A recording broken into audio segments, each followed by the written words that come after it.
Welcome friends. तो यहाँ पे जो आपके एमसीक्यू सीरीज जो स्टार्ट की गई है मेरे द्वारा, जो कि सिस्टम एनालिसिस एंड डिजाइन की, ये एमसीक्यू सीरीज का पार्ट 3 है। और जो ये जो एमसीक्यू सीरीज है, इस एमसीक्यू सीरीज में आपको जो बेसिकली जो प्रोवाइड किए जा रहे हैं, जो क्वेश्चन प्रोवाइड किए जा रहे हैं, यहाँ पे ये जो पार्ट जो है, इस पार्ट में आपको जो क्वेश्चन मिलेंगे, इसमें कुछ एक क्वेश्चन मैंने अदर जो स्टेट हैं जहाँ पे आपके एग्जाम में सॉफ्टवेयर इंजीनियरिंग और जो आपके सिस्टम एनालिसिस एंड डिजाइन के जो क्वेश्चन है उसको कवर किया गया है। और साथ में यहाँ पे कुछ एक इंपॉर्टेंट क्वेश्चन जो कि आपके हमेशा एग्जाम में पूछे जाते हैं, उन क्वेश्चन को यहाँ पे इंक्लूड किया गया है। ठीक है, तो गाइज जल्दी से इस चैनल को, जल्दी से इस वीडियो को लाइक कीजिए, और लाइक करने के बाद आगे देखिए, यहाँ पे आपके बहुत अच्छे अच्छे क्वेश्चन आपको मिलने वाले हैं जो कि आपके एग्जाम से रिलेटेड बहुत ही इंपॉर्टेंट रोल प्ले करेंगे। तो यहाँ पे सबसे पहला क्वेश्चन देखते हैं। Dotted arrow in DFD are use to represent. देखो डीएफडी के अंदर जो आपका डॉटेड एरो है वो किसको रिप्रेजेंट करता है। ठीक है, तो देखो ध्यान रखो कि डीएफडी आपका एक टूल होता है जिसको हम बोलते हैं डेटा फ्लो डायग्राम। डीएफडी क्या होता है आपका? Data flow diagram. Data flow diagram. देखो जो आपके डीएफडी की अगर हम बात करूं यहाँ पे डीएफडी, तो आपके सिस्टम एनालिसिस फेज का एक टूल होता है डीएफडी, जो कि आपके सिस्टम के डेटा के फ्लो को रिप्रेजेंट करता है। ठीक है, अच्छा इसके अंदर जो आपके सिंबल्स की बात करूं तो देखो एक आपके होता है डॉटेड एरो सिंबल होता है, जिसे जो रिप्रेजेंट करता है कंट्रोल फ्लो को। देखो डॉटेड एरो रिप्रेजेंट करता है किसको? कंट्रोल फ्लो को। साथ में यहाँ पे होता है लाइन विद एरो होता है जो रिप्रेजेंट करता है किसको? डेटा के फ्लो को। डेटा के फ्लो को रिप्रेजेंट करता है। साथ में यहाँ पे क्या होता है? एक सर्किल होता है जो रिप्रेजेंट किसको करता है? प्रोसेस को रिप्रेजेंट करता है। और यहाँ पे क्या होता है? एक आपका स्क्वायर होता है जो रिप्रेजेंट किसको करता है? जो आपके इंटरनल, जो एक्सटर्नल, जो एक्सटर्नल आपके एंटिटी होती है, एक्सटर्नल जो हमारा इनपुट होता है उसको रिप्रेजेंट करता है। ठीक है, तो यहाँ पे कुछ एक सिंबल यूज किए जाते हैं। अच्छा आपसे पूछा गया है कि डॉटेड एरो, डॉटेड एरो मतलब ये वाला सिंबल पूछा गया है, तो डॉटेड एरो किसके लिए होता है? कंट्रोल फ्लो के लिए होता है। ठीक है, तो B is the right answer. Control flow के लिए किसका यूज करते हैं? डॉटेड एरो का। अगला देखो, designer create system prototype to. देखो ये कह रहे हैं कि डिजाइनर है वो सिस्टम का प्रोटोटाइप क्यों बनाता है। तो देखो ध्यान रखना, जो सिस्टम प्रोटोटाइप होता है वो क्या होता है कि एक्चुअल में जो हमारा सिस्टम बनेगा उस सिस्टम का डमी होता है। ठीक है, तो प्रोटोटाइप मतलब होता है कि जो हमारा सिस्टम जो बनेगा, जो प्रपोज सिस्टम है, उस प्रपोज सिस्टम का डमी हमारा क्या कहलाता है? प्रोटोटाइप कहलाता है। आपने देखा होगा कई बार कि जैसे कोई बिल्डर ग्रुप है, तो बिल्डर ग्रुप एक बिल्डिंग को बनाने से पहले उसका एक प्रोटोटाइप तैयार करता है कि एक्चुअल में जो प्रोटोटाइप है वो कस्टमर के लिए बनाया जाता है, कि वो कस्टमर जब उस प्रोटोटाइप को, उस बिल्डिंग को देखे तो उसको पता लगे, उसको आइडिया हो कि हमारा हम जो फ्लैट खरीदने वाले वो किस टाइप का फ्लैट रहेगा और उसकी जो लुक है वो कैसी दिखेगी। ठीक है, तो वो सारा का सारा एक इमेज क्लियर करने के लिए प्रोटोटाइप बनाया जाता है। तो यहाँ पे पढ़ो, देखो समझो। Make the programmer understand how the system will function. Programmer को अंडरस्टैंड करने के लिए एक्चुअल में सिस्टम फंक्शन कैसे करेगा। आगे देखो, make the user visualise how the system will look like when it is developed and receive feedback. देखो ये कह रहा है कि यूजर को बताने के लिए कि भाई आपका सिस्टम वो किस टाइप का दिखेगा। तो ये बात सही है, ये ऑप्शन सही है। ऑप्शन ये जो अगर बात करें प्रोग्रामर को अंडरस्टैंड करने के लिए, तो इसको मैं लाइकली मान सकता हूं एक बार के लिए। आगे पढ़ो यहाँ पे, give a demo of system to his administrator system manager. नहीं, ऐसा कुछ नहीं है, एडमिनिस्ट्रेटर सिस्टम मैनेजर के लिए डेमो नहीं देता, ये तो गलत है, ये गलत है। अच्छा, make both programmer and user understand how the system will look the function. देखो ये कह रहे हैं कि दोनों के लिए, प्रोग्रामर के लिए और यूजर के लिए, अंडरस्टैंड करता है किसको? कि एक्चुअल में जो आपका सिस्टम बनेगा वो किस टाइप बनेगा। तो यहाँ पे जो इसमें से अगर मैं ऑप्शन की बात करूं तो आपका D is the right answer. तो देखो ध्यान रखना, जो प्रोटोटाइप बनाया जाता है वो जर्नली तो कस्टमर के लिए बनाया जाता है कि भाई उसका जो एक्चुअल में जो कस्टमर जो प्रोजेक्ट या जो सिस्टम बनवाना चाहता है वो किस टाइप का रहेगा, उसको डमी दिखाने के लिए बनाया जाता है। लेकिन साथ में जो डिजाइनर है वो प्रोग्रामर के लिए भी क्या बनाता है? प्रोटोटाइप बना सकता है कि उसको अंडरस्टैंड हो कि एक्चुअल में सिस्टम किस टाइप का दिखेगा। ठीक है, लेकिन आपका अगर मैं बात करूं जनरल केस की, तो प्रोटोटाइप हमेशा आपके जनरल केस में यूजर के लिए ही बनाया जाता है। ठीक है, नेक्स्ट देखो यहाँ पे, data dictionary has consolidate list of the data required for. देखो ये कह रहे हैं कि जो डेटा डिक्शनरी है उसके अंदर कौन कौन से डेटा को कंसोलिडेट मतलब रखा जाता है, कंसिडर किया जाता है। अच्छा, सबसे पहले डेटा डिक्शनरी क्या होती है? तो देखो समझो, डेटा डिक्शनरी का मतलब होता है कि आपके जो मेटा डेटा होता है उसके इंफॉर्मेशन को रखने के लिए एक डॉक्यूमेंटेशन तैयार किया जाता है जिसे कहते हैं डेटा डिक्शनरी। तो देखो समझो यहाँ पे, जब भी आपका डीएफडी बनाया जाता है, डीएफडी मतलब डेटा फ्लो डायग्राम बनाया जाता है, तो उसके जो डेटा का जो फ्लो है, उसका जो डेटा का जो कंप्लीट जो आपका स्ट्रक्चर, जो फ्लो डेटा है, जो स्टोर डेटा है, उन सभी का डॉक्यूमेंटेशन कौन करता है? डेटा डिक्शनरी करता है। अच्छा, वो कौन कौन डेटा रखता है? तो देखो, एक तो डॉक्यूमेंटेशन होता है, बिल्कुल डॉक्यूमेंटिंग करता है भैया डेटा डिक्शनरी। अच्छा, इनपुट बिल्कुल सही, डिजाइनर का जो इनपुट है वो भी रखता है ये। साथ में टेम्परेरी स्टोर डेटा बिल्कुल सही है, टेम्परेरी स्टोर डेटा इसको भी रखता है डेटा डिक्शनरी। तो आपके तीनों ऑप्शन राइट है, तो आपका ए बी सी, तो आपके तीनों के तीनों ऑप्शन क्या है? राइट है यहाँ पे। ओके, नेक्स्ट क्वेश्चन देखो। देखो, system analyst is required to perform the task, या फिर टास्क इंक्लूड। देखो, सिस्टम एनालिस्ट के द्वारा क्या टास्क परफॉर्म की जाती है आपसे पूछा है। तो देखो, एक बार समझो कि सिस्टम एनालिस्ट होता क्या है। देखो, कोई भी जो ऑर्गेनाइजेशन होती है उसमें सिस्टम एनालिस्ट, जब भी कोई प्रोजेक्ट को डेवलप किया जाता है, तो प्रोजेक्ट को डेवलप करने के लिए जो क्लाइंट प्रोजेक्ट को डेवलप करवा रहा है उसकी रिक्वायरमेंट्स को सुनने से लेके और लास्ट में जब फाइनल उसको प्रोजेक्ट डिलीवर किया जाता है, तब तक सिस्टम एनालिस्ट एक इंपॉर्टेंट रोल प्ले करता है, जो कि क्लाइंट की रिक्वायरमेंट को सुनने के बाद एक टीम के द्वारा, टीम को लीड करते हुए टीम से प्रोजेक्ट को डेवलप करवाता है। तो देखो, खुद से कोडिंग करने नहीं बैठेगा और खुद से डेटा एंट्री करने नहीं बैठेगा और खुद से कॉपी पेन लेके डिजाइन करने बैठेगा, ये काम नहीं करेगा। इसके अलावा जितने भी आपके काम होते हैं वो सारे के सारे एनालिस्ट करता है। जैसे कि टीम को लीड करना, जो कंपनी है उसको बेनिफिट में रखते हुए प्रोजेक्ट को डेवलप करवाना, ये सारे की सारी टास्क क्या होती है? एनालिस्ट की होती है। जैसे जनरली अगर मैं आपके राजस्थान गवर्नमेंट की बात करूँ, तो आपके जो DOITC जो डिपार्टमेंट होता है, देखो जो आपका एक डिपार्टमेंट होता है DOITC, आपने नाम भी सुना होगा DOITC, ठीक है। इस डिपार्टमेंट में एक पोस्ट आती है ACP, तो देखो एनालिस्ट कम प्रोग्रामर। तो देखो, एनालिस्ट कम प्रोग्रामर, नाम से पता लग रहा है एनालिस्ट है ये। तो देखो, एनालिस्ट के अंडर में कौन काम करता है? प्रोग्रामर काम करता है। एनालिस्ट के अंडर में कौन काम करता है? प्रोग्रामर काम करता है। अच्छा, प्रोग्रामर के अंडर में क्या होता है? असिस्टेंट प्रोग्रामर होता है। उसके अंडर में क्या होता है? IE होता है, ठीक है। तो देखो, ये एक हायरार्की बनी हुई है। तो यहाँ पे अगर मैं बात करूँ एनालिस्ट की, तो एनालिस्ट इन सबको मैनेज करता है, इसका मतलब इन सब से काम करवाता है। अब इन सब से काम क्या करवाएगा भाई? DOIT क्या करती है? आपके गवर्नमेंट के जो आपके प्रोजेक्ट होते हैं उस प्रोजेक्ट को हैंडल करती है। जैसे कोई भी सपोज करो कि वेबसाइट को डेवलप करवाना है, तो वो प्रोजेक्ट है, वो प्रोजेक्ट को हैंडल करेगी, जिसमें एनालिस्ट क्या करेगा? एनालिस्ट पूरी की पूरी टीम को मैनेज करेगा और इस टीम को मैनेज करके इस टीम से प्रोजेक्ट बनवाएगा। तो देखो, खुद से कोडिंग नहीं करेगा और खुद से कभी कॉपी पेन लेकर डिजाइन नहीं करेगा, ठीक है। उसके अलावा जो सारे के सारे टास्क वो एनालिस्ट के टास्क होते हैं। अब यहाँ पे समझो, देखो, define the prioritisation information requirement of an organisation. देखो, ये किसी भी कंपनी की प्रायोरिटी को डिफाइन करता है, ठीक है, जो कि इंफॉर्मेशन की प्रायोरिटी उसको डिफाइन करता है, बिल्कुल सही बात है। ये काम एनालिस्ट का होता है। Gathering data facts and opinion of user in organisation, बिल्कुल सही है। ये डेटा को, फैक्ट्स को गैदर करता है, कलेक्ट करता है, ये भी काम करता है। Drawing up the specification of the system of organisation. देखो, किसी भी कंपनी के लिए उसका स्पेसिफिकेशन को कौन ड्रॉ करता है? एनालिस्ट ड्रॉ करता है। क्यों? क्योंकि एनालिस्ट एक पूरा क्या करता है?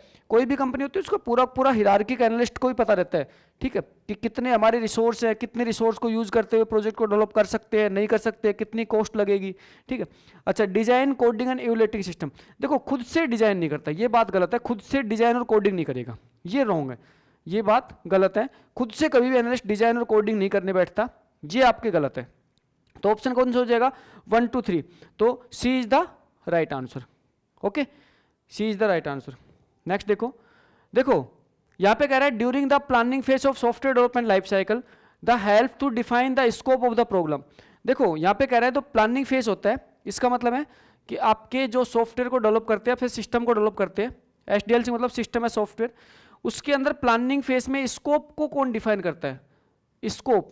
अब स्कोप डिफाइन करने के लिए देखो, समझो यहाँ पे आपके जो प्लानिंग फेज होता है उसमें एक टूल होता है जिसका नाम होता है DFD, डेटा फ्लो डायग्राम, ठीक है। इस टूल के द्वारा डिफरेंट लेवल के DFD बनते हैं। तो आपका एक DFD बनता है लेवल 0 DFD, लेवल 0 DFD, जो कि आपके सिस्टम का जो सिस्टम है उसके सिस्टम का आपके स्कोप बता देता है, मतलब आपके डेटा के फ्लो को दर्शाता है एक्सटर्नल एंटिटी से एक प्रोसेस के द्वारा। तो ये इसी कहते हैं हम कॉन्टेक्स्ट डायग्राम, इसी का नाम क्या होता है? Context diagram, context diagram. तो देखो, जो कॉन्टेक्स्ट डायग्राम होता है वो आपके इसलिए डिजाइन किया जाता है कि आपके सिस्टम में स्कोप को पता लग जाए। तो यहाँ पे राइट आंसर क्या हो जाएगा? D is the right answer. Next देखो organisational chart is example of, जो आपका ऑर्गेनाइजेशन चार्ट होता है वो किसका एग्जांपल है? तो देखो, आपको ध्यान रखना है कि जो आपका ऑर्गेनाइजेशन चार्ट होता है, इसका मतलब कोई भी जो कंपनी होती है उस कंपनी का चार्ट किस टाइप से होता है। भाई कंपनी के अंदर सबसे पहले क्या होता है, कंपनी का हेड होता है, ठीक है। उसके बाद क्या होता है, उसके अंडर में डिफरेंट डिफरेंट एम्प्लॉय काम करते हैं। जैसे सपोज करो कि एक इंजीनियर होगा,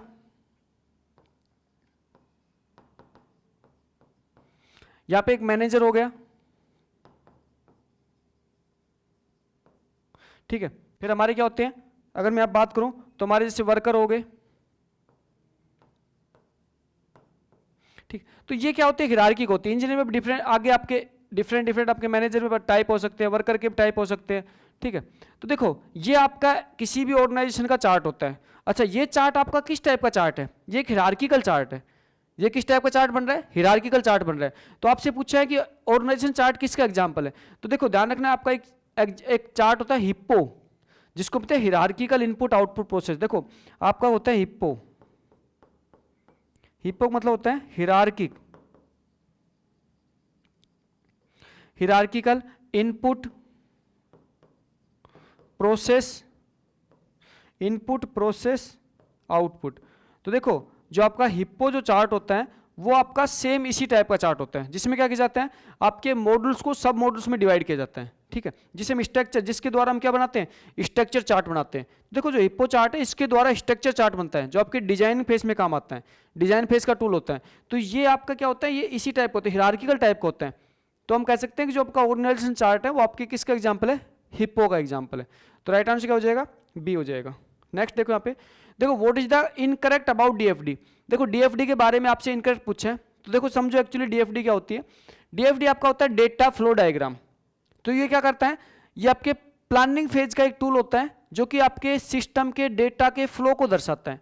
अच्छा डेटा को फ्लो दर्शाने के लिए या फिर डिफरेंट डिफरेंट लेवल होते हैं। देखो सबसे पहले इसका लेवल होता है लेवल जीरो होता है। फिर क्या होता है, इसका होता है लेवल 1, फिर क्या होता है, इसका होता है लेवल 2।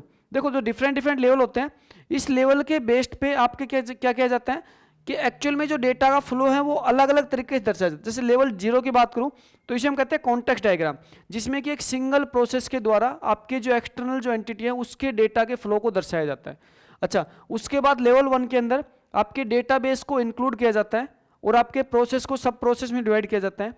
लेवल 2 के अंदर आपके सारे के सारे सब प्रोसेस को डिटेल के साथ सभी सब प्रोसेस को डिफाइन किया जाता है और सभी सब प्रोसेस के डेटाबेस को अलग अलग डिफाइन किया जाता है लेवल 2 में, ठीक है। तो यहाँ पे ये आपके डीएफडी के बारे में इनकरेक्ट पूछ रहा है। अब देखो आप ऑप्शन पढ़ो, process model have an many level 1 diagram as there is a process on the level 0 diagram. देखो ये कह रहे हैं कि आपका जो लेवल 1 डायग्राम है वो आपका और ज़्यादा डिटेल है, लेवल 0 से।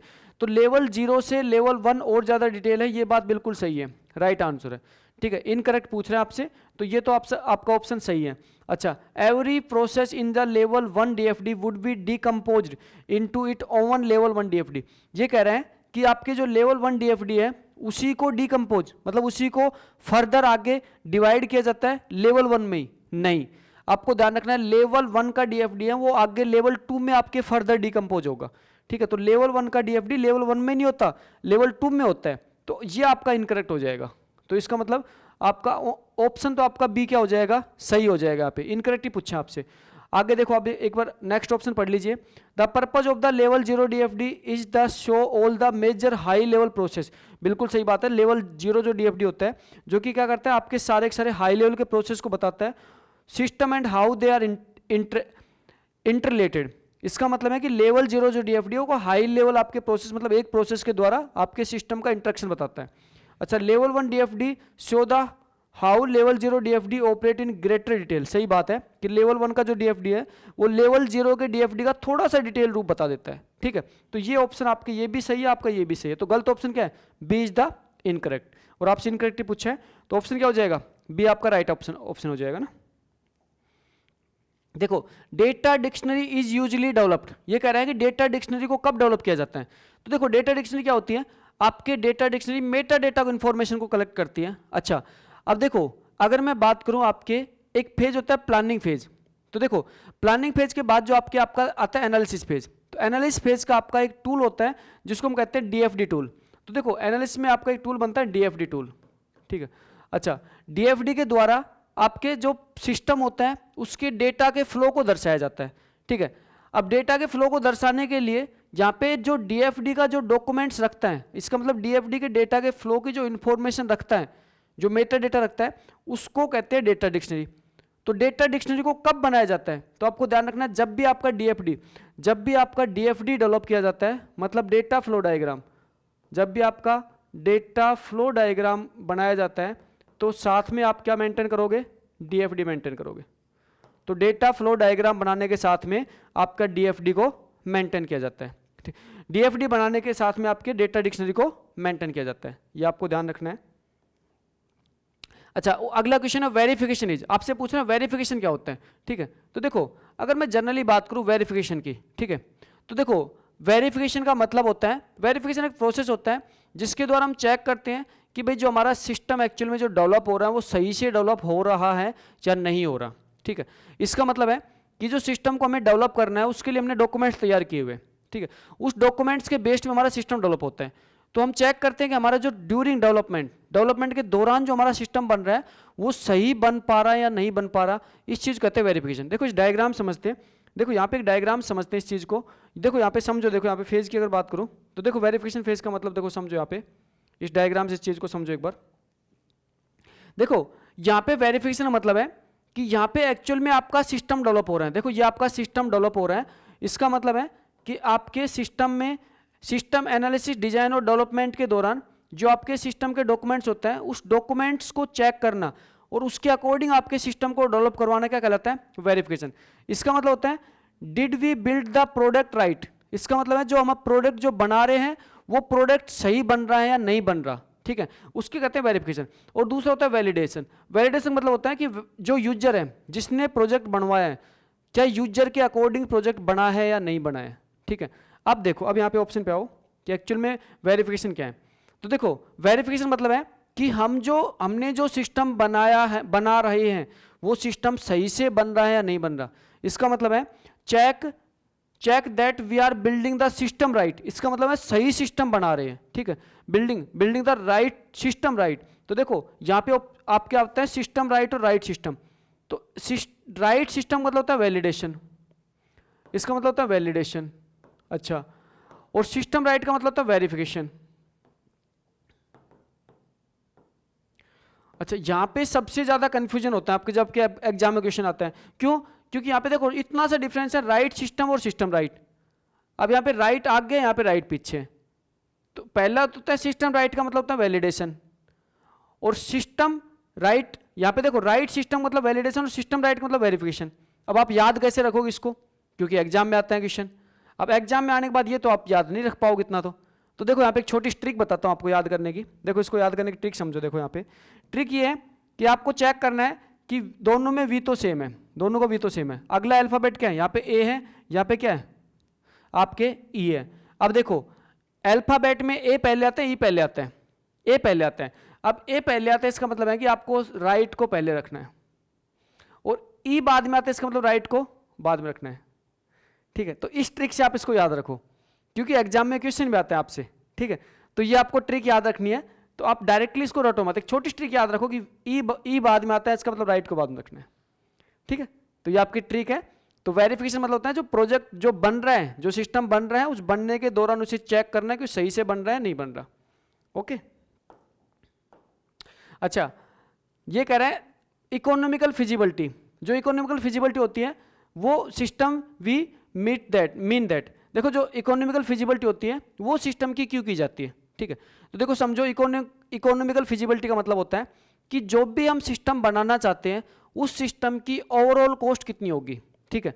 अच्छा, कई बार क्या होता है कि कंपनी के द्वारा, जैसे देखो कंपनी होती है उसकी खुद की अपनी कैपेसिटी होती है कि मैं इतने बजट के प्रोजेक्ट को डेवलप कर सकती हूँ। अब उस बजट के प्रोजेक्ट के अलावा अगर सपोज करो उसके पास कोई बड़ा प्रोजेक्ट आ जाता है, उसके पास उतनी टीम नहीं है कि वो डेडलाइन पे प्रोजेक्ट को डेवलप करके दे सके, ठीक है। तो वो अपनी क्या करती है, इकोनॉमिकल फिजिबिलिटी स्टडी करती है, जिसमें चेक करती है कि मैं इस प्रोजेक्ट को बना सकती हूं या नहीं बना सकती। तो कंपनी के द्वारा चेक किया जाता है मैं इस प्रोजेक्ट को बना सकती हूँ या नहीं बना सकती, और साथ में अगर मैं इस प्रोजेक्ट को बना सकती हूं तो आपके टोटल कॉस्ट कितनी रहने वाली है, ठीक है। तो प्रोजेक्ट की कॉस्ट को निकाला जाता है जो भी आपके प्रोजेक्ट होता है, सिस्टम होता है, उसकी कॉस्ट को निकाला जाता है और साथ में जो कंपनी होती है वो चेक करती है कि हम इसको डेवलप कर सकते हैं या नहीं डेवलप कर सकते। तो देखो यहाँ पे ऑप्शन देखो, economical to operate, expressive to operate, will cost effective implementation, ये सही बात है, जो आपका इंप्लीमेंटेशन कॉस्ट इफेक्टिव होना चाहिए। अच्छा, ये आपके लास्ट ऑप्शन है, finance are available to implement the system and it will be cost effective. देखो यहाँ पे ये चेक किया जाता है कि सिस्टम को इंप्लीमेंट करने के लिए जो फाइनेंस है वो आपका कितना फाइनेंस रहने वाला है, और साथ में ये जो सिस्टम है ये हमें कैसा बनना चाहिए, कॉस्ट इफेक्टिव। ऐसा भी नहीं होना चाहिए कि आपके सिस्टम जो डेवलप होकर आएगा वो यूजर ने जितनी कॉस्ट दी है उससे ज़्यादा कॉस्ट का सिस्टम डेवलप हो जाए। तो कॉस्ट इफेक्टिव सिस्टम बनना चाहिए। इसके लिए हम क्या करते हैं, इकोनॉमिकल फिजिबिलिटी स्टडी करते हैं, ठीक है। अच्छा, रिक्वायरमेंट स्पेसिफिकेशन कैरिड आउट। देखो रिक्वायरमेंट स्पेसिफिकेशन, तो देखो आपको ध्यान रखना है, रिक्वायरमेंट मतलब SRS, सॉफ्टवेयर रिक्वायरमेंट है, सिस्टम रिक्वायरमेंट है ना, SRS। तो देखो जो रिक्वायरमेंट स्पेसिफिकेशन की अगर बात करूं तो सबसे पहले जो भी आपका क्लाइंट होता है उस क्लाइंट से उसकी रिक्वायरमेंट को गैदर किया जाता है, उसके बाद में उसकी फिजिबिलिटी स्टडी की जाती है और एक आपके सबसे पहले एक डॉक्यूमेंट्स बनाया जाता है जिसको कहते हैं रिक्वायरमेंट स्पेसिफिकेशन डॉक्यूमेंट्स। तो फिजिबिलिटी स्टडी करने के बाद में ये डिसाइड किया जाता है कि इस प्रोजेक्ट को डेवलप किया जा सकता है या नहीं किया जा सकता, और अगर किया जा सकता है तो एक डॉक्यूमेंट्स बनता है जिसको कहते हैं रिक्वायरमेंट स्पेसिफिकेशन, मतलब SRS, सॉफ्टवेयर रिक्वायरमेंट स्पेसिफिकेशन।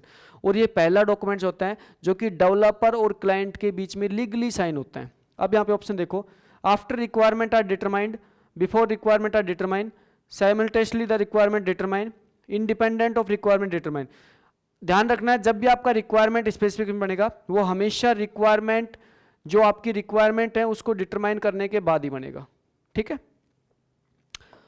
अच्छा, which of the following is not an information gathering techniques for risk identification. देखो information gathering techniques, information gathering का आपके टेक्निक्स पूछ रहे हैं, तो इंफॉर्मेशन गैदरिंग टेक्निक्स में आपको बताना है कि आपके देखो ब्रेन स्टॉर्मिंग आपकी टेक्निक्स होती है जो कि इंफॉर्मेशन गैदर करती है। रिस्क कैलकुलेटर नहीं, ये आपके नहीं होता। इंटरव्यू आपकी टेक्निक्स होती है, और क्वेश्चनरी ये आपकी टेक्निक्स होती है, किसको, आपके रिक्वायरमेंट को गैदर करने की। लेकिन यहाँ पे आपका जो रिस्क कैलकुलेटर है वो आपका टेक्निक्स नहीं होती है, ठीक। 3 आपकी टेक्निक्स होती है रिक्वायरमेंट गैदर करने की, ठीक है, जिससे कि हम रिस्क को आइडेंटिफाई कर सके। जो भी आपका प्रोजेक्ट या जो भी मैं कहूँ कि जो भी आपको सॉफ्टवेयर डेवलप करना है, उस सॉफ्टवेयर को डेवलप करने के लिए जो यूजर से जो रिक्वायरमेंट पूछी जाती है उसकी जो टूल्स की बात करूं रिक्वायरमेंट गैदरिंग करने की, तो ब्रेन स्टॉर्मिंग भी टूल होता है, इंटरव्यू होता है, क्वेश्चनरीज होती है, लेकिन रिस्क कैलकुलेटर आपका नहीं होता है। अच्छा, the primary objective of system implementation is, देखो सिस्टम इंप्लीमेंटेशन, देखो आपके अगर मैं सिस्टम डेवलपमेंट लाइफ साइकिल की बात करूं, अगर मैं सिस्टम डेवलपमेंट लाइफ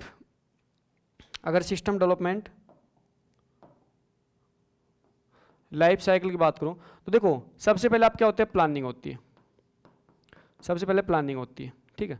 उसके बाद हम क्या करते हैं, प्लानिंग के बाद में एनालिसिस करते हैं, फिर हम क्या करते हैं, फिर हम डिजाइन करते हैं, और लास्ट में क्या करते हैं, इम्प्लीमेंटेशन। यहां पे क्या करते हैं, इम्प्लीमेंटेशन करते हैं। अब देखो यहां पे समझो, ये पूछ रहे हैं कि जो आपका जो इम्प्लीमेंटेशन फेज होता है उसका प्राइमरी एम क्या होता है। देखो इम्प्लीमेंटेशन फेज का प्राइमरी अगर एम की बात करूं तो देखो समझो यहाँ पे कि हमने क्या किया, सबसे पहले हमने प्लानिंग की किसी भी सिस्टम को डेवलप करने के लिए, फिर उसकी हमने एनालिसिस किया सिस्टम को, उसके बाद हमने डिजाइन किया, डिजाइन मतलब हमने उसका ब्लूप्रिंट तैयार कर लिया, आर्किटेक्चर बना लिया, ब्लूप्रिंट तैयार। अब हम इम्प्लीमेंटेशन क्या करेंगे, तो इम्प्लीमेंटेशन का मतलब है कि रियल में उसको एग्जिस्टेंस में लेके आएंगे, मतलब हमने जो ब्लूप्रिंट तैयार है उसके बेस्ड पे उसे एग्जिस्टेंस में लेके आएंगे। अगर सिस्टम की बात करूं तो यहाँ पे कंपोनेंट्स जो होते हैं उनको असेंबल करके सिस्टम तैयार किया जाता है, और अगर मैं सॉफ्टवेयर की बात करूं तो सॉफ्टवेयर में क्या किया जाता है, रियल में कोडिंग की जाती है, एक्चुअल में कोडिंग करके सॉफ्टवेयर को बनाया जाता है इंप्लीमेंटेशन फेज में। अब यहाँ पे समझो, यहाँ पे कह रहा है बिल्ड द सिस्टम प्रोटोटाइप, क्या सिस्टम का प्रोटोटाइप बनता है, नहीं, ये तो पहले ही बना लेते हैं, ये तो पहले ही बना लेते हैं, सिस्टम प्रोटोटाइप पहले बना लेते हैं। To train a user to operate the system, देखो ये आपके हैं, अगर ट्रेनिंग दी जाती है तो आपके इंप्लीमेंटेशन फेज में एक ट्रेनिंग को भी इंक्लूड किया जाता है। आगे देखो, to implement design system using components, तो देखो इंप्लीमेंट किया जाता है सिस्टम को डिजाइन करने के लिए, जो आपके कंप्यूटर होता है कंप्यूटर को यूज करते हुए आपका इंप्लीमेंटेशन परफॉर्म किया जाता है। बिल्कुल सही बात है भाई, अगर मैं सॉफ्टवेयर की बात करूं तो कंप्यूटर को यूज करते हुए इंप्लीमेंटेशन किया जाता है। Write program, create database and test the live data, बिल्कुल सही है कि आपके प्रोग्राम को लिखा जाता है, डेटाबेस को क्रिएट किया जाता है और लाइव डेटा के साथ टेस्ट किया जाता है। तो यहाँ पे देखो ये दोनों ऑप्शन तो परफॉर्म किए जाते हैं आपके, लेकिन यहाँ पे आप क्वेश्चन में ऑप्शन देखना है, इसमें ये एग्जाम में आया क्वेश्चन है तो यहाँ पे ऑप्शन के अकॉर्डिंग हमें चूज करना है, ठीक है। फर्स्ट तो बिल्कुल नहीं होगा तो ये हटा दो, ये हटा दो। अच्छा सेकंड थर्ड इसका मतलब फोर्थ इंक्लूड नहीं किया गया, ये भी आपका गलत हो जाएगा। अब देखो यहाँ पे थर्ड फोर्थ, तो यहाँ पे option D is the right option है, ठीक है। देखो ये क्वेश्चन आपका एग्जाम का क्वेश्चन है तो इसका तो राइट ऑप्शन है डी, लेकिन आपको ध्यान रखना अगर किसी ऑप्शन में सी सेकंड को भी इंक्लूड किया गया तो वो भी इसमें राइट होगा, लेकिन ये एग्जाम का क्वेश्चन है तो आपको ये चीज ध्यान रखनी है कि यहाँ पे सिर्फ थर्ड और फोर्थ दो को इंक्लूड किया गया तो बिल्कुल सही है, ये भी आपका राइट आंसर है, ठीक है। अच्छा डिबगिंग, देखो डिबगिंग क्या होता है, डिबगिंग का मतलब होता है कि आपके जो भी आपके एरर हैं प्रोग्राम में, जो भी आपके एरर है उस एरर को फाइंड आउट करके उसको सोल्व करना, ठीक है। तो डिबगिंग होता है एक प्रोसेस होता है जिसमें आपको फाइंड और करेक्टिंग द एरर, आपके एरर को क्या की जाती है, फाइंड की जाती है, प्रोग्राम में जो एरर है उसको फाइंड करके उसको सही किया जाता है, क्या कहलाता है, डिबगिंग कहलाता है। देखो unit testing the interface testing is perform to access, देखो आपके यूनिट टेस्टिंग की बात करूं, देखो यूनिट टेस्टिंग का दूसरा नाम होता है मॉड्यूल टेस्टिंग भी, है ना। जो आपके मॉड्यूल होते हैं उन मॉड्यूल्स को टेस्ट किया जाता है। अच्छा अब यूनिट टेस्टिंग देखो पढ़ो इसके बारे में, अगर मॉड्यूल टेस्टिंग की बात करूं या फिर मैं बात करूं इसी कहते हैं यूनिट टेस्टिंग, यूनिट टेस्टिंग। तो देखो एक चीज समझो यहाँ पे कि आपके एक्चुअल में यूनिट टेस्टिंग क्या होती है। देखो जब भी आपका कोई भी जो आपका सॉफ्टवेयर डेवलप होता है तो वो डिफरेंट मॉड्यूल्स में डिवाइड होता है। अच्छा मॉड्यूल्स को सबसे पहले डेवलप करने के बाद में उस मॉड्यूल्स को टेस्ट किया जाता है। अब इंडिविजुअल मॉड्यूल्स में टेस्ट हम क्या करेंगे कि हम इंडिविजुअल मॉड्यूल्स के अंदर जो एक्चुअल में जो उसके फंक्शन है वो प्रॉपरली परफॉर्म हो पा रहे या नहीं हो पा रहे, ठीक है। इसका मतलब उसके इंटरनल लॉजिक को टेस्ट करेंगे यूनिट टेस्टिंग में, ओके। अब ऑप्शन देखो यहाँ पे efficiency, behavioural, internal logic of code, functional independence. तो देखो यूनिट टेस्टिंग में आपके जो इंटरनल लॉजिक होता है उसको टेस्ट किया जाता है, जो कोड का जो इंटरनल लॉजिक होता है उसको टेस्ट किया जाता है यूनिट टेस्टिंग के अंदर, ठीक है। आपको इसको ध्यान रखना है, तो C is the right answer. Alpha testing is done at, ये कह रहे हैं कि अल्फा टेस्टिंग कहाँ की जाती है, तो देखो आपको ध्यान रखना है आपके जो एक्सेप्टेंस टेस्टिंग होती है उसको दो पार्ट में डिवाइड किया जाता है। अगर मैं बात करूं आपके एक्सेप्टेंस टेस्टिंग की बात करूं यहाँ पे, तो देखो एक्सेप्टेंस टेस्टिंग को दो पार्ट में डिवाइड किया जाता है। एक तो होती है आपकी अल्फा टेस्टिंग, एक तो क्या होती है अल्फा, और एक दूसरी होती है आपकी बीटा टेस्टिंग। अब देखो अल्फा टेस्टिंग और बीटा टेस्टिंग दोनों ही परफॉर्म कौन करता है, दोनों ही परफॉर्म कौन करता है, यूजर करता है। इसका मतलब जो आपका क्लाइंट होता है उस क्लाइंट के द्वारा इस दोनों टेस्टिंग परफॉर्म की जाती है। अच्छा ये जो आपकी टेस्टिंग परफॉर्म की जाती है इसमें आपके एनवायरनमेंट अलग अलग होते हैं। अगर मैं अल्फा टेस्टिंग बात करूं तो डेवलपर एंड पे की जाती है, मतलब जो कंपनी है जिसने आपके सिस्टम को सॉफ्टवेयर को डेवलप किया है वही आपके टेस्ट को, वही उसी एनवायरनमेंट में आपको टेस्टिंग करना पड़ेगा, जिसको हम कहते हैं अल्फा टेस्टिंग, करेगा क्लाइंट ही। और बीटा टेस्टिंग का मतलब होता है आपने देखा होगा जनरली जैसे माइक्रोसॉफ्ट का बीटा वर्जन लॉन्च होगा विंडो का, ठीक है। तो बीटा वर्जन मतलब यहाँ पे करेगा क्लाइंट लेकिन खुद के एनवायरनमेंट करेगा, ठीक है। तो यहाँ पे आपके टेस्टिंग की जाती है। अगर अल्फा टेस्टिंग बात करूँ तो कहाँ पे डेवलपर एंड पे होती है, जो डेवलपर एंड होता है वहाँ पे आपके टेस्टिंग परफॉर्म की जाती है अल्फा टेस्टिंग। देखो model based testing is called, आपके कह रहा है मॉडल मतलब आपके डिफरेंट मॉडल के बेस्ड पे जो टेस्टिंग होती है उस टेस्टिंग को क्या कहते हैं, यूनिट टेस्टिंग। इंडिविजुअल मॉडल को टेस्ट करना मतलब यूनिट टेस्ट करना, ठीक है। तो ए इज द राइट आंसर। देखो boundary value analysis is done through, ये कह रहे हैं कि बाउंड्री वैल्यू एनालिसिस जो टेस्टिंग होती है वो किसके द्वारा की जाती है। तो यहाँ पे समझो अगर मैं बाउंड्री वैल्यू एनालिसिस की बात करूँ इसका मतलब है कि हमें जैसे सपोज करो कि हमने कोई सॉफ्टवेयर डेवलप किया है, उस सॉफ्टवेयर में यहाँ पे कुछ फील्ड्स हैं, जैसे एक फील्ड है नेम, ठीक है। नेम के अंदर यहाँ पे कुछ नेम एंटर करना है, उसके अलावा एक यहाँ पे फील्ड है आधार नंबर, आधार नंबर, ठीक है। अब देखो अब मैं यहाँ पे अगर दो फील्ड्स को मैं टेस्ट करना चाहता हूँ, देखो यहाँ पे मुझे इन दोनों फील्ड्स को टेस्ट करना है। अब टेस्ट क्या करना है, अब जब मैंने इस सिस्टम को डेवलप किया है तो मुझे पता है कि आधार नंबर हमेशा 12 डिजिट्स के होने चाहिए, तो यहाँ पे 12 डिजिट्स के आधार नंबर होने चाहिए, तो हमारी आधार नंबर हमेशा आपके 12 डिजिट्स के होने चाहिए। अच्छा नेम हमेशा कैरेक्टर्स होना चाहिए। अब यहाँ पे क्या करूँगा, यहाँ पे ये जो दोनों फील्ड्स हैं इसमें मैं डिफरेंट डिफरेंट टेस्ट केस के बेस पे अलग अलग इनपुट दूंगा और उसमें मैं चेक करूंगा कि इनका बिहेवियर कैसे है और आउटपुट क्या प्राप्त हो रहा है। जैसे आधार नंबर मैंने 12 डिजिट से ज़्यादा आधार नंबर एंटर किए, या आधार नंबर मैंने करेक्टर एंटर कर दिया, या नेम में मैंने अल्फ़ाबेट से नेम में मैंने नंबर एंटर कर दिए, तो यहाँ पे मैंने क्या किया सॉरी कि ये जो पर्टिकुलर जो सिस्टम है इसकी मैं बाउंड्री चेक कर रहा हूँ। यहाँ पे चेक कर रहा हूँ कि एक्चुअल में यहाँ पे काम क्या कैसे हो रहा है, इसकी मैं जो बाउंड्री को चेक कर रहा हूँ। ये जो बाउंड्री टेस्टिंग होती है, इस बाउंड्री टेस्टिंग का मतलब होता है कि यहाँ पे हम ब्लैक बॉक्स टेस्टिंग कर रहे हैं। क्या कर रहे हैं? Black box. इसका मतलब इंटरनल बिहेवियर हमें नहीं पता, हमें क्या करना है, इसमें हमें इनपुट देने और इनपुट के बेस पे आउटपुट प्राप्त करना है। तो उसको ही कहते हैं क्या? बाउंड्री वैल्यू एनालिसिस, और उसे कहते हैं ब्लैक बॉक्स टेस्टिंग। ठीक है, तो आपको ध्यान रखना है इसका। देखो, in context of software testing which of the following is the not a type of the user testing. ये कह रहे हैं कि यूजर टेस्टिंग का टाइप कौन सा नहीं है। तो देखो आपको ध्यान रखना है, जो एक्सेप्टेंस टेस्टिंग होती है, एक्सेप्टेंस टेस्टिंग, बीटा टेस्टिंग और अल्फा टेस्टिंग, ये तीनों आपकी कौन करता है? ये तीनों आपकी यूजर टेस्टिंग होती है। तो यहाँ पे जो आपकी परफॉर्मेंस टेस्टिंग है वो यूजर टेस्टिंग का टाइप नहीं है। ठीक है, परफॉर्मेंस टेस्टिंग ना। द ऑब्जेक्टिव ऑफ टेस्टिंग, देखो टेस्टिंग का ऑब्जेक्टिव क्या होता है समझो। देखो टेस्टिंग का ऑब्जेक्टिव मतलब है कि हम टेस्ट क्यों करते हैं किसी भी चीज़ को। तो टेस्ट हम इसलिए करते हैं कि हमने जो भी सॉफ्टवेयर या सिस्टम को डेवलप किया है उसके अंदर अगर कोई एरर रह गई है तो उस एरर को फाइंड आउट करना।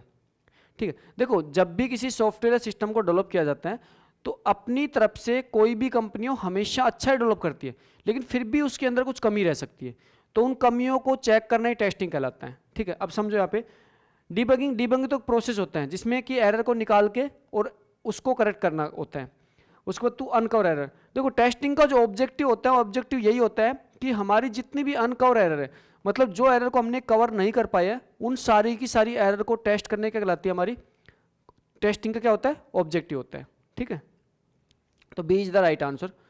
देखो the phase where quality of forecasting into software, देखो ये कह रहा है कि सॉफ्टवेयर की क्वालिटी कौन से फेज में आपकी डिफाइन की जाती है।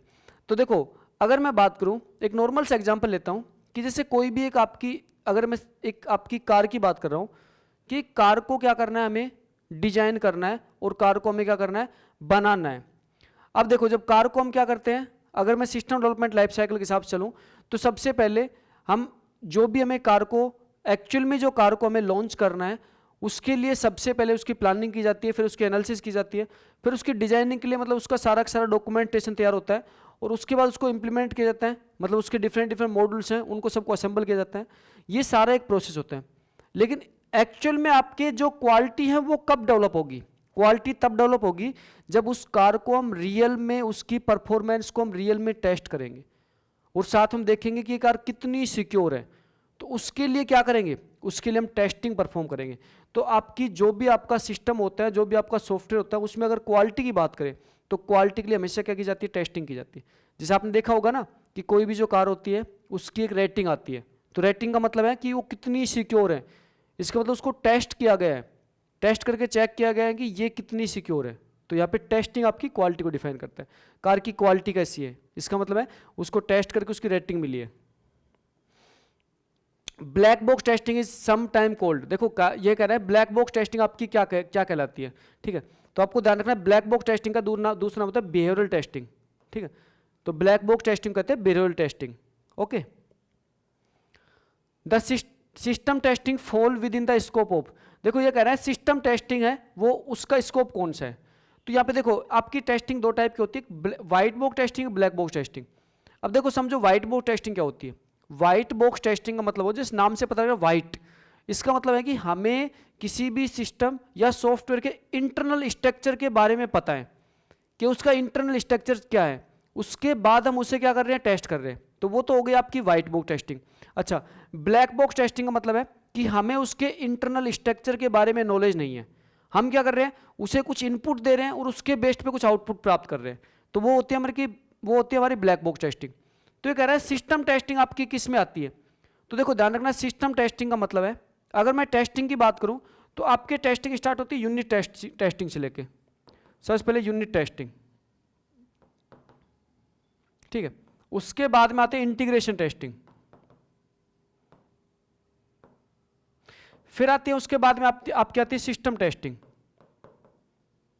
तो उसके बाद में फिर आपकी एक्सेप्टेंस टेस्टिंग आ जाती है। तो देखो यहाँ पे यूनिट इंडिविजुअल मॉडल को टेस्ट करना, फिर मॉडल्स को कंबाइन करके टेस्ट करना, और फिर कंप्लीट होल सिस्टम को टेस्ट करना। तो यहाँ पे जब हम यूनिट टेस्टिंग करते हैं तो यूनिट टेस्टिंग के अंदर इंडिविजुअल मॉडल को टेस्ट करने के लिए हम इंटरनल स्ट्रक्चर देख सकते हैं, ठीक है। उसके बाद में आगे हम इंटरनल स्ट्रक्चर नहीं देख सकते। तो इसका मतलब है कि यहाँ पे जब सिस्टम टेस्टिंग होती है तो सिस्टम टेस्टिंग आपकी ब्लैक बॉक्स टेस्टिंग होती है। क्यों? क्योंकि हमें इंटरनल स्ट्रक्चर के बारे में अभी नॉलेज नहीं है। जहाँ पे यूनिट टेस्टिंग में तो हमें नॉलेज थी, लेकिन आगे जब सिस्टम तक गए तो हमें इंटरनल स्ट्रक्चर के बारे में नॉलेज नहीं है। हम कुछ इनपुट देंगे, उसके बेस्ड पे कुछ आउटपुट प्राप्त करेंगे, और वही हमारी क्या कहलाती है? ब्लैक बॉक्स टेस्टिंग कहलाती है। तो आपकी सिस्टम टेस्टिंग और ब्लैक बॉक्स टेस्टिंग कैटेगरी में आती है। Unit testing will be done by, ये कह रहा है कि यूनिट टेस्टिंग किसके द्वारा डन की जाती है? तो आपको ध्यान रखना, यूनिट टेस्टिंग मतलब इंडिविजुअल मॉडल को टेस्ट करना। अब इंडिविजुअल मॉडल को टेस्ट कौन करेगा? भाई जो डेवलप करेगा वही टेस्ट करेगा। भाई जो प्रत्येक जो इंडिविजुअल मॉडल होता है उसका मतलब डेवलपर ही टेस्ट करेगा, जिसने डेवलप किया उसको। तो यहाँ पे देखो, यहाँ पे option tester, and user, customer, developer. तो यहाँ पे कौन करेगा? डेवलपर करेगा, ठीक है। तो प्रत्येक मॉडल्स को टेस्ट कौन करेगा? डेवलपर करेगा। ओके, तो फ्रेंड्स यहाँ पे जो आपकी एमसीक्यू सीरीज है, इसके लिए आपको एक छोटी सी मैं टास्क दे रहा हूँ कि एमसीक्यू सीरीज आपको कैसी लग रही है। तो प्लीज़ मुझे कमेंट्स करके बताएं, और साथ में आप एक तो टास्क कर ही सकते हो, इस वीडियो को लाइक तो कर ही सकते हो। तो अगर आपको अच्छी लगती है एमसीक्यू सीरीज तो ज़रूर से इसको लाइक कीजिए, क्योंकि ये आपके लिए फ्री ऑफ कॉस्ट दी जा रही है।